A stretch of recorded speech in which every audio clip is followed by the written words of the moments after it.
How many combined hours of sleep in the first week? You don't get any. You really don't. I mean, you lay down, but you don't really sleep. You know, you close your eyes just for a period of time, and then, you know, you get up and just, I might as well get up because I'm not sleeping. I'm already up. Yeah, let me head to the office. In this profession, you're going to go through some tough times. You're going to go through some adversity. You have to be where your feet are.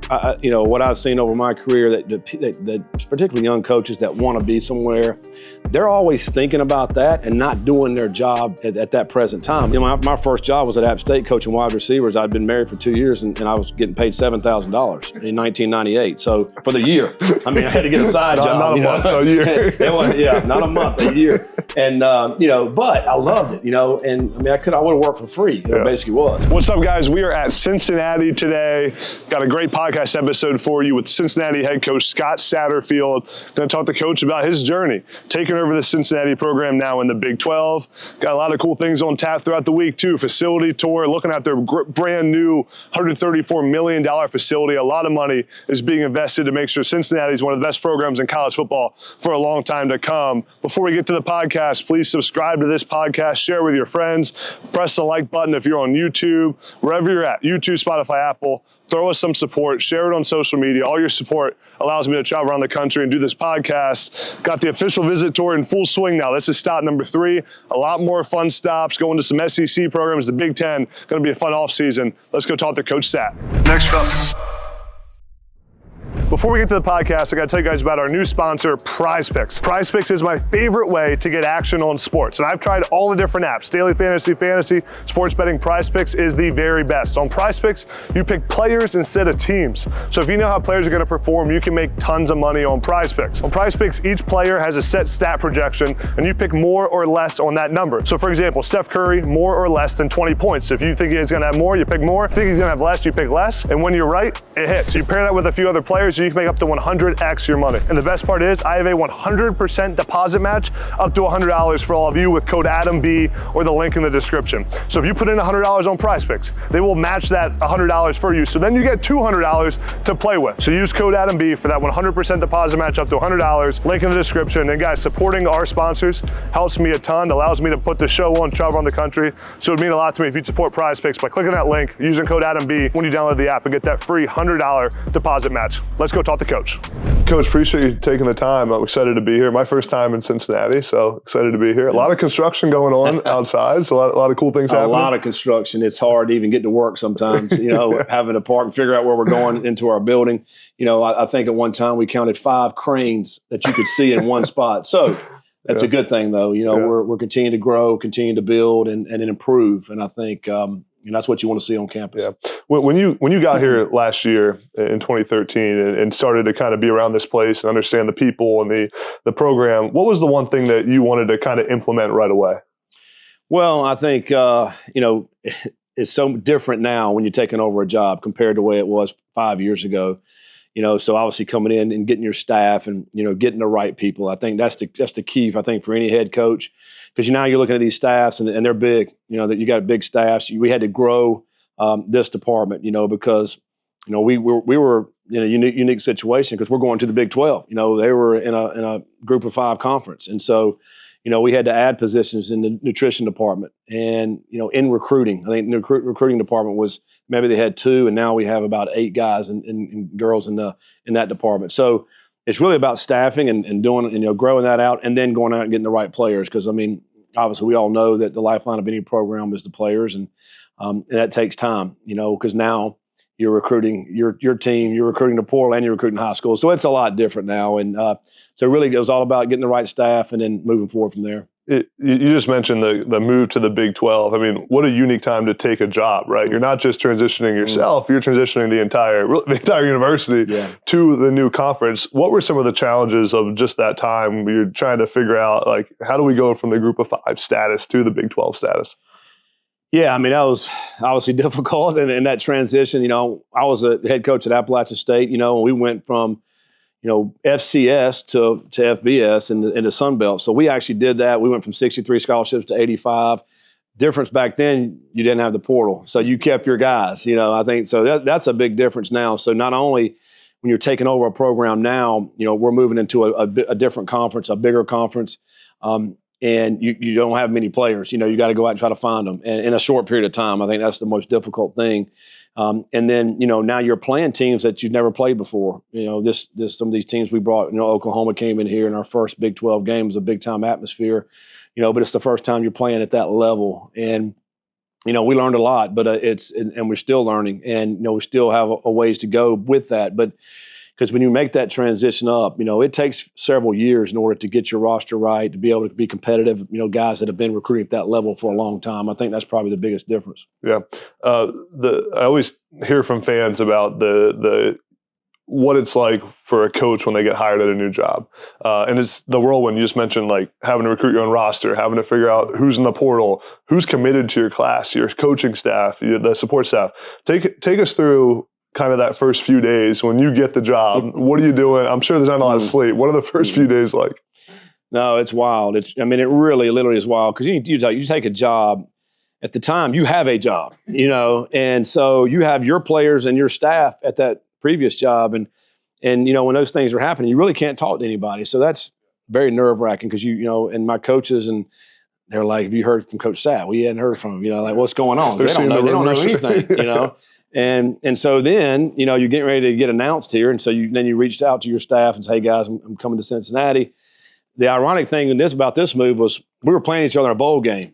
So that's even more added to the story. So, it's just a whirlwind. You come in and, you meet your team and the new staff here and, those guys, and, it's just a lot going on. And I'm trying to, then you start saying, all right, who are we bringing over? What staff members are we bringing? And never mind, I have a wife and kids, have to tell them what's happening, and try to figure all that piece out. There's so much going on. It's really, you can't really put it into words. I probably can't describe it well enough for anybody to understand how hectic and how really overwhelming it is. And then on top of that, going to a brand new conference, you're trying to, put a roster together. And for me, coming into this program too is a winning tradition. It's a lot of, there've been a lot of wins. Just a couple of years ago, played in the Final Four. So, we came into this thing thinking, okay, it's going to be a great situation. Well, a lot of players left. We had several guys. We had 3 players drafted. A bunch of other guys got free agent deals, and then the other players, a lot of left, got in the portal.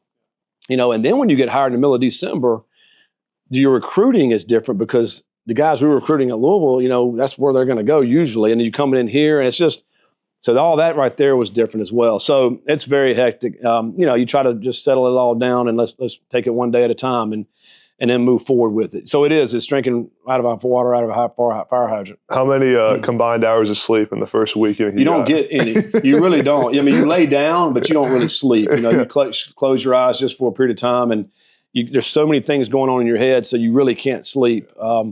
And then, you get up and I might as well get up because I'm not sleeping. I'm already up. Yeah, let me head to the office. I want to ask you about your time at App State, because you had so much success and you went through that transition of FCS to FBS. What's something you learned during that time about how to do more with less, or compete with the big dogs? Yeah, I tell you, we started out rough. My head coach that I played for and who I replaced, Jerry Moore, was there 24 years, had one losing season.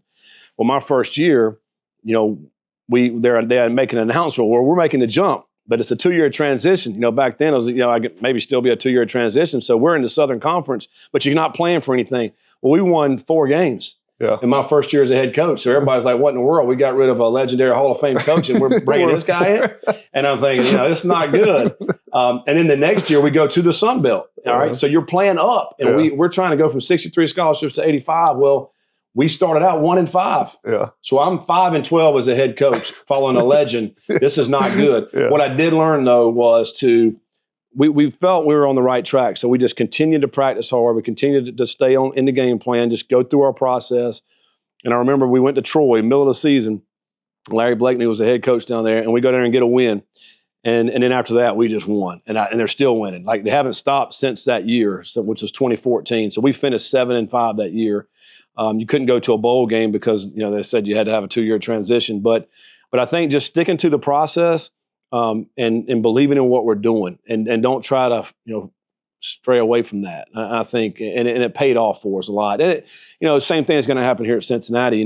We struggled last year, but we got a great process. We've got a bunch of great people in our building. We're added some great players, and so you just stick with it. It does take time, and once this thing starts rolling, it's like a snowball and just continues to get bigger and bigger. And I think that's what we learned. When you talk to recruits or your current team about the culture, I know that word's overused in this profession, but culture or the values of your program, what are those things? Yeah, I mean, I think we start with the people and the character of people, and I think that's what I look for when I'm hiring people more than anything. I think obviously you got to be able to do your job, whatever you're good at that particular job. That's awesome. Now let me get to know you, because I think I want to know what's right here, and so it starts that with the staff, and then that filters down to the players, because I want guys that have that integrity and that have character, because in this profession, you're going to go through some tough times. You're going to go through some adversity. I mean, it's going to be real tough. But if you have character, then you have hope. And I think when you have hope, you feel like you can overcome. If you don't have character, then you start playing the blame game. You start thinking, man, we have no hope. We're in a bad place right now. Well, when that happens, you can't pull out these games in the fourth quarter. You can't win those close games. And it's such a fine line in the game of football. And so for me, that's where it all starts, and that's what we're looking for. And then when you get that, all the wins and all the good things will start happening. Real quick, before we get back to the pod, I got to tell you about our newest sponsor, Chubbies. Summer is right around the corner, and our friends at Chubbies are bringing the good vibrations. See what I did there? Chubbies is a lifestyle apparel brand that makes every moment feel like vacation. I've always heard that fashion is an expression of one's character, so why not let the world know you're down for a good time? Chubbies offers a variety of high-quality men's apparel, from super stretchy shorts and swim trunks in 3 different lengths, to pants, polos, and button-down shirts for when you got to hit your favorite weekend brunch spot. Embrace the spirit of endless summer with Chubbies, the ultimate destination for bold, vibrant, and outrageously comfortable clothing. Chubbies sent me some great stuff that I've been wearing. First, this shirt. I mean, you stand out when you wear this thing. Great material. And the best part, for a limited time, Chubbies is giving our listeners 20% off your order with an exclusive code NEXTUP at chubbiesshorts.com. That's code NEXTUP at chubbiesshorts.com for 20% off your order. That link's in the description as well. But guys, you supporting our sponsors allows me to do this podcast, helps me a ton. So please go support Chubbies by placing an order at chubbiesshorts.com. Code NEXTUP for 20% off. I have a lot of young coaches that watch my interviews with head coaches and that aspire to be in your shoes. What are some of the ways that when you were a young coach that you were preparing to be a head coach, preparing to lead a program? Well, I think number one, you have to be where your feet are. What I've seen over my career, that particularly young coaches that want to be somewhere, they're always thinking about that and not doing their job, wholeheartedly at that present time. And I think so. My first job was at App State coaching wide receivers. I'd been married for 2 years, and I was getting paid $7,000 in 1998. So for the year, I mean, I had to get a side job. Not a month, a year. Not a month, a year. And but I loved it. And I mean, I would have worked for free. It basically was, but it was so much fun, and it was just so do everything you can to be the best at wide receiver coach at that particular time for me. And I think when you do that, and you just keep your focus on that, the things are going to happen. Like, you're going to get more opportunities because the people that you're around get to see that, and they trust you. They know how you are, that you're consistent. You're going to show up every day. You're going to do your job. We don't have to worry about Coach Sackett. We know he's going to get his job done. So I think that's to me the best advice you can give to somebody is to be where your feet are and continue to strive to be the best. And then things are going to happen. You're going to get great opportunity because in this profession, a lot of coaches are moving. There's a lot of that. So you get to know people a lot of places and over a period of time. And I feel like now I've been coaching 26 years. I mean, I feel like there's people all over the country that I've either worked with or know, and you're building your reputation every single day, and I think that is so important. But I think you also have to have patience, and because the timing is maybe not right today, but it may be next year, so just keep your head down and keep working. What was the toughest job interview you ever had as a coach? You ever get grilled on the whiteboard at all? Oh, yeah. Well, really, I was at App for a long time. And my first time really getting interviewed outside of that was at FIU, Mario Cristobal. Oh. And so, but it was good. It was great for me. It was after 2007. I was at App State. We had just won 3 national championships, beat Michigan, greatest upset in college football history. And after that, he was looking for an OC. So I went down. He flew me down to Miami, and I remember this on a Saturday. Picked me up at 7 a.m. We go into FIU staff room, and everybody's there. It's a Saturday, like in February or something. I'm thinking, man, he's got all the staff here. Yeah. And so I sat and I had a coat and tie, and I remember sitting down, and I'd never interviewed anywhere before. And we started at about 7:30 a.m. They got lunch brought in. They never told me to unloosen my tie or anything. And at 5 o'clock, he said, all right, let's go to the airport. So grilled all day long. And but it was a great experience. Went to the airport. He offered me the job, and I turned it down. And so I ended up staying at App because I wanted to see if we could win 4 national championships. We had a great quarterback by the name of Armonte Edwards, and we ended up not winning it. But that was the longest interview I've ever done, and quite honestly, prepared me for anything else that I had in the future for interviews. I can imagine Coach Cristobal would be very thorough. And what I come to find out, I ended up working for him 2 years later. I ended up going back to FIU, and the way his approach was, and this is very smart. If he has a position open as a coordinator, he would bring in 4 or 5 of them and make the whole staff be in there and just take notes, because you can learn something from everybody you're bringing in. Yeah. And then obviously you want to try to hire the best. And I thought he did an excellent job with that. Yeah. We were talking a little bit before briefly about analytics and how to use analytics in games and how you prepare for all that kind of stuff. Every coach has the book to follow, right? It's a big trend in football. You see all the social media accounts with, for NFL and college games telling the fans what should happen. They should go for it. They should kick it. How, as a head coach, how do you balance those decisions of following the book, but also following your gut? Yeah. I mean, I've always been more of a gut guy, but I think when I was at Louisville, we ended up getting the book and started looking at that. I think more than anything, the timeouts are critical to be able to go, because the book has already thought all this out, right? I mean, the computer's figured it all out, and I figure when do you need to call timeouts and when can you, in order to give you the best chance to win. I think particularly defensively, if you want to get the offense off the field, end of half, end of game scenario timeouts I think are huge. And I think more the trend nowadays is looking at the 4th downs. Like more people are going for it on 4th downs. But even before the book, I like to be aggressive. When you cross the 50, you're 4-down territory. I just think you want to be more aggressive with that. And come to find out, I think that's what the book says normally. And so I think, but it's also, I like to get the information from our guys, and then how's the game going? What the book doesn't know is it windy? Is it cold? How's things going that day? Are you missing your player? Best player. So you got to put some feel into that as well. In today's college football, with the transfer portal and the scholarship allotments, how do you balance the need to build your program to win right now, which a lot of times is probably through the portal, like getting guys that can play, but also you got to win in 3-4 years, and you got to have that. Everyone wants to win right now, but you also have to build a long-lasting program. How do you balance that in recruiting? Yeah. Well, I mean, I've always believed you do it from the high school ranks. I mean, I still believe that. We're in a great high school state of Ohio. There's some great football players here. The high school coaches do a phenomenal job. So we want to get out there and try to sign as many as we can. We signed 21 last year, high school players. We'll hope to sign over 20 again this year. So if we can sign over 20 high school players every year, I think that's a good model. And then use the transfer portal to fill in any gaps that you may have. Where you may feel maybe you're deficient at a certain position. Well, let's certainly try to go get somebody to help us out right there. I think, but we also are in a world now that is ever changing. And we talked about this earlier as far as, there's legislation and new rules coming down. I feel like every week. I don't know. It's hard to follow. It's hard to keep it all straight. So I think at the end of the day, if we can get your great base of high school players, and I think that's where it's at. And because I also think those guys, if you're treating them right and you're doing right by your program, they're going to want to stick it out and be with you. And it's a lot easier to get them out of high school, I think, than to go getting them out of the portal. Because if they're pretty good out of the portal, man, it's hard to get them. So I think more high school players. Yeah, and the challenging part of the portal too, right? You have to make decisions so quickly. Where you may not get a lot of information on guys. 100%, great point. It's speed dating. You find out about a guy, he's in the portal. Well, get him on the phone. Let's talk to him. Let's FaceTime him. Hey, you're interested in us? Yeah, we're interested in you. Hey, come visit. You're here 24 hours. You try to get a feel, and then they're gone.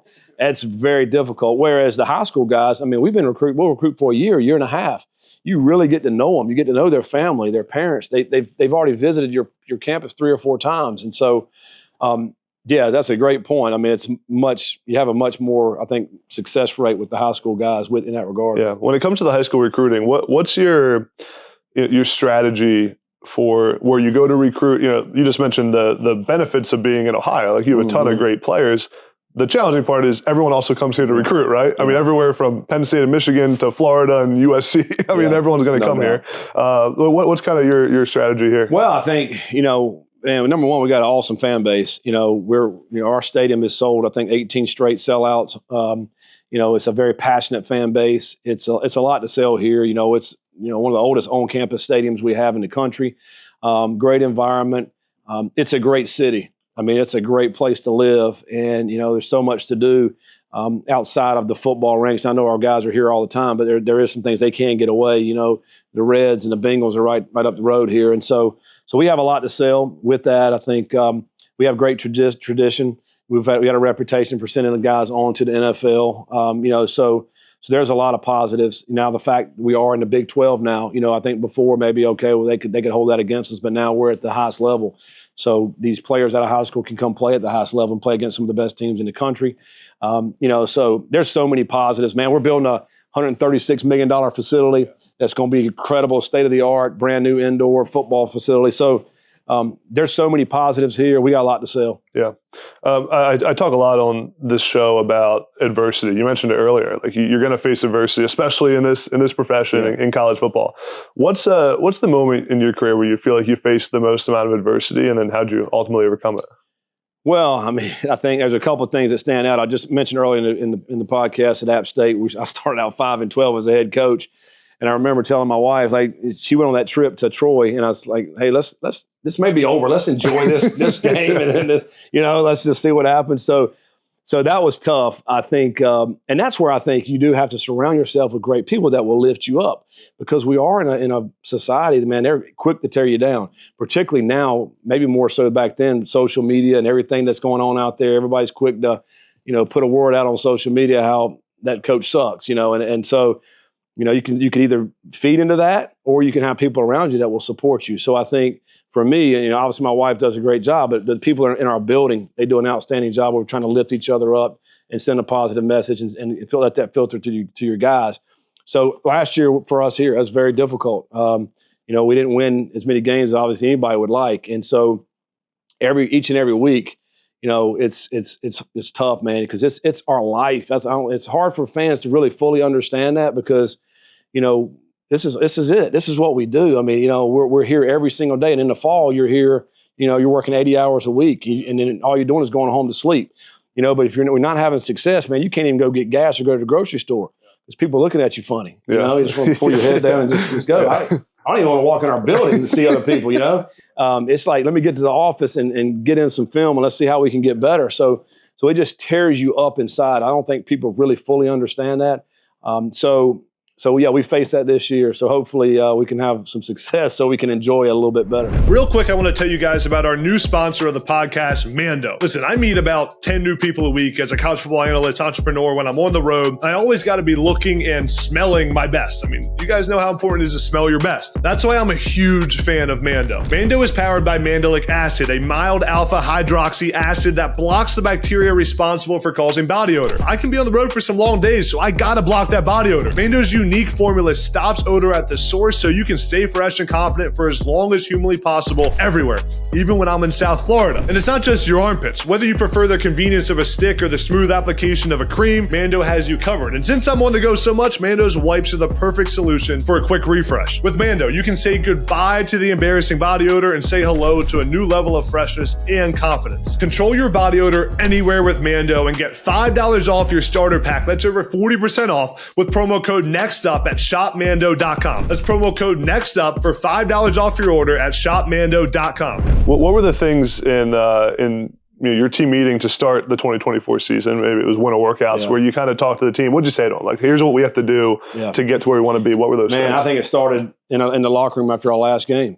I told them it was going to be the hardest offseason they've ever had. If you're going to be a part of this team and you come back, this is going to be the hardest offseason you've ever had. And I said, I got to have guys that want to be in the fire with us. And that was kind of the message right in the locker room. Fortunately, a lot of our better players came back, and they'll tell you if you talk to them that this was the hardest winter they ever went through, and it needed to be. And and so I think that was the message, man, and we've had that ever since. And the players that played on this team last year can't get the thoughts out of our head that happened toward the end of the season. We were not doing well. And that's just motivation every single day when they come over here. And so everybody that we brought in, the high school players, the transfers, we're telling them, we're sending that message to them. You're coming in here, man. You're getting ready to work your tail off, maybe harder than you ever worked. So that's kind of been the message. And our guys they've been awesome. I've started to learn and understand more the importance of alignment between an administration and a head coach, especially as you move to the Big 12, right? Having the resources to do what you want to do. When you ultimately took this job, what were, you must have felt like there was alignment there. How do you feel things are with the university, with the athletic director, everything? Well, that's why I took the job. Dr. Pinto, our president, is outstanding. John Cunningham, our athletic director, outstanding. When I met with those guys, they said, listen, we're supporting football. We're going to get this thing continue to go up. And then one of the big selling points was the brand new building, and we hadn't started at that point in time yet. So, I just got a great sense. I really enjoyed my conversation with them. They're great people. And since I've been here, they've been awesome to work with. And you're right. You have to be aligned just to give yourself a chance in this day and age. The teams that support their football program, financially and in other ways, are the teams that we look at are top 25 every week. And so these guys do that, and our fan base does that. So it's a great place. And that's why I wanted to be a part of this thing. And we're in some growing pains right now. We're going to work our way through that and get to hopefully we're a top 25 team every year. When you think about next season for Cincinnati, what do you think is kind of the expectation, the goal for the team? You talked about the off season. You talked about how hard it's going to be. What would you view as, hey, this is success? Well, certain things we talked to with our team. Number one, we got to defend the NIP. Nippert Stadium is one of the greatest stadiums you can ever play in, and we have to take care of business at home. It's a tough league, when you're going on the road in this conference. So, we have to do that. Our big rival game is Miami, Ohio, and we got to go win that. We got to get the bell back. We did not finish that game last year, so we got to go win that. And our goal each and every year is to go play for the Big 12 championship and win that, and that's to get to Dallas. And, that's our ultimate goal, and that's what we're striving to do. So I think if we can play well out here in our stadium and win those games, we've got Miami on the road, take care of that. And then, hey, on the road this year, let's go see what happens. Let's go steal a few games and then try to get to Dallas. Yeah. How's the NIL support been around the program? It's since I've been here, a year and a half, it's continued to grow. And I think, it's all about educating the donors. It's all educating the fans of this is where we are right now in college athletics, and particularly in college football and probably basketball, is it takes some financial support in NIL to be able to, get these players, because it's, you have to be able to retain your great players like a Dante Corleone, a Luke Kandra, a Corey Connor. These guys are outstanding players. Well, if you don't have any kind of NIL package for these guys, they're going to go play somewhere else. And I think we've had to educate our fans with that, and we've done a good job with that. And our fans have stepped up to the plate to really help our guys. And so, our Cincy Reigns collective has done an outstanding job. One of the best in the country. It got voted, a couple weeks ago. So, I think that's important. You have to have that right now. Yeah. Until something else happens, until this changes, and we'll see what happens. Yeah. Yes. You mentioned some of the great players on your team now, the great players you've been around at App State, at Louisville, here at Cincinnati. What's a common characteristic that all those great players have in common? Man, they just have something about them that's inside that they continually want to get better. Because most of these players, they didn't come to college ready-made. Most of them. The Kelsey brothers came and talked to our team about a month ago. It wasn't different for them either. And those guys were here 5 years. One of them was a walk-on, was a linebacker. They ended up moving to center. Now he's one of the greatest centers ever play. One of them was a quarterback. That, it ends up moving to tight end. He gets drafted 5 years later, and now he's one of the greatest tight ends. So to me, and over all my years, a lot of great players, some of them came in with some great talent. But it's what they did every single day. And it's really, taking those baby steps every day and just doing a little something that's better than the day before. The next thing you know, they wake up and they're an All-American. They're a great player to get ready to get drafted. I mean, and so I think people lose sight of that, particularly now, young people. They want it to happen yesterday. It doesn't work that way. I mean, it's a process, and you have to go through that and continue to work. Go through some things. Get some adversity, get some setbacks, and fight through those things, and now you'll see yourself becoming a great player. Do you have a favorite win of your career? Yeah, I mean, probably the most famous win is in 2007. Yeah, we beat Michigan. I mean, I get asked every year, September 1st. It was the inaugural game on the Big Ten Network. We're a team that just came off a national championship. Michigan just played in the Rose Bowl. They were number 5 team in the country coming in, and nobody even heard of little bitty Appalachian State. So to go up there and win that game was incredible. It's the one that always gets asked about. Now, for me, I love the 3 national championships I was a part of at App State. I think because anytime, and now we're getting ready to see that in big boy college football. Now we're going to have a playoff. We went through the playoff. We had to win 4 straight weeks to win a national championship. That is a grind. That is tough. And that means to me so much more than maybe going to win one bowl game, for a national championship. So I think, because back then we were playing 15 games, 16 games one year. So that's going to be awesome to see. I think the fans are going to really love this new setup that we have because you play that many games to get to the top. I mean, it's very special. Yeah, it's about time, right? It's about time, no question, no doubt, no doubt. For Cincinnati, this place to get to where you want it to be, what are the 1 or 2 things that you feel like still need to happen around the program? Well, I mean, I mentioned the new building, and we got to get in that, because right now we're just kind of selling a dream. I mean, it's some steel and concrete over there right now. You can see it coming. That's you can see it coming. Yeah, exactly. But we're still not walking in it, So we got to get in that. Which when we get in that, so now we're going to be on a level playing field when it comes to facilities. And then we just got to continue to get the right people in here. When I say people, it's the players. Get in the staff, continue to get those right people. And continue to build and grow. This program, man. I mean, did it from the group of 5. I mean, just, was playing for a championship, and so we can get there. We got to just continue on the road that we're on. We have the resources. We have an airport right here. We can get players in here. We got a great high school right in our backyard here in Cincinnati and within 2-hour radius. So it's just a matter of time. Yeah. Last couple of things I got for you, Coach. Appreciate all your time. Who's a coach in your career who has had the biggest impact on you, or who you've kind of taken the most from?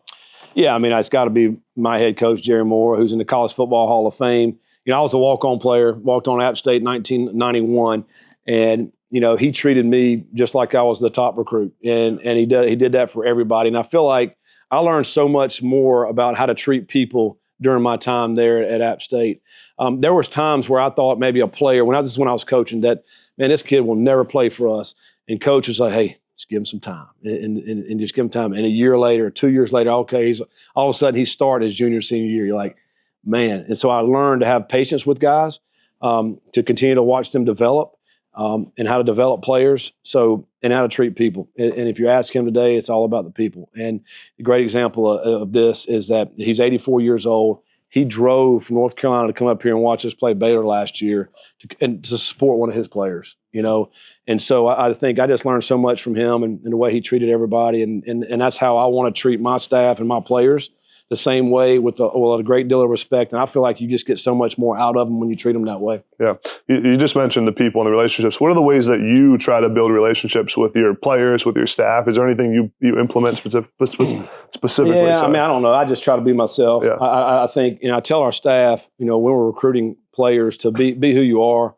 Don't be something one day when they come in here and then be something else the next day. I want them to be who you are every single day. And I think authentic, is really what it is. And I think that's the way I've always tried to be, for good or bad. It's the way I am. It's the way it is. And I think the people we work with and our players respect that. Last thing for you, Coach. I like to end every podcast with this. What's your why? What's the reason that you do what you do, that you wake up early and put in the hours? I don't know. I mean, I grew up playing football, started around 7 years old, and I've been around athletics my whole life. And I just love what it does to people. I love how it brings everybody together, and particularly in the locker room of football players. You get over 100 football players from all walks of life, grew up different, economic backgrounds, different neighborhoods, and you put them in a room, and then they're all fighting for the same common goal. There's nothing like it, and I love being a part of that. I love watching young people come in as a crazy-eyed freshman and then leave out a grown man, and that have grown up and that maturity. And I love just how we can impact lives that way, and it's been awesome. Awesome, Coach. Appreciate your time. This was great. Appreciate it. Thank you. Thanks, man.